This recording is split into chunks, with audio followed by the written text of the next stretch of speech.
Have you ever heard of a piece of software that was so good, so rock solid, that its users just refused to let it die?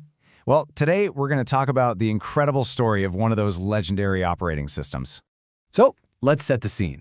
It's late 2001. Hewlett-Packard, one of the giants of the industry, drops a bombshell. They're officially pulling the plug on their entire HP 3000 computer line. And for a lot of people, this really felt like the end of an era. But here's the crazy part. Decades later, people are still talking about the operating system that ran on those machines. So what was it about this OS that gave it such a lasting legacy? To really get it, we need to rewind the clock. We've got to go way back to the beginning and meet the star of our show. It was called MPE, which stands for Multi-Programming Executive. Now, the two things you got to remember here are business-oriented and real-time. This wasn't some flashy OS for your home computer. Nope. This was a serious, powerful system built to run entire businesses. And real-time meant it processed data with super predictable timing, which is absolutely critical when you're handling important business stuff. And when I say we're going back to the beginning, I really mean it. MPE first showed up all the way back in 1974. I mean, in the tech world, that's basically ancient history. See, MPE was built for one thing. HP's 3000 computers. It was written for a specific kind of 16-bit processor in HP's own unique language called SPL.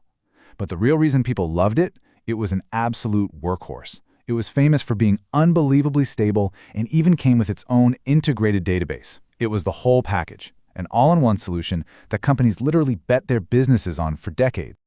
Okay, but let's be real. Tech from 1974 doesn't just survive for almost 30 years by staying the same.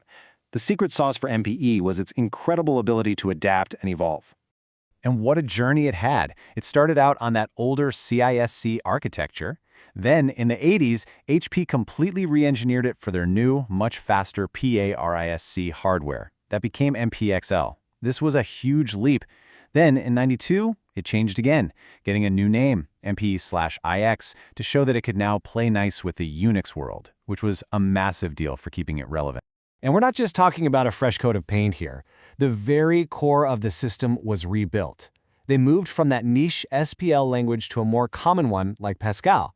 That is a massive project, and it just showed how committed HP was to keeping this platform alive and kicking for a whole new wave of developers. Which, of course, brings us right back to that big announcement in 2001. With a history that long and a user base that loyal, you can't just flip a switch and turn MPE/i off. This had to be a long, carefully managed goodbye. So HP laid out a very clear timeline. After that first announcement, they actually released one last, final version in 2002. And then, get this, they kept providing official support for another 8 years, all the way to the end of 2010. They gave their customers a huge window to figure things out.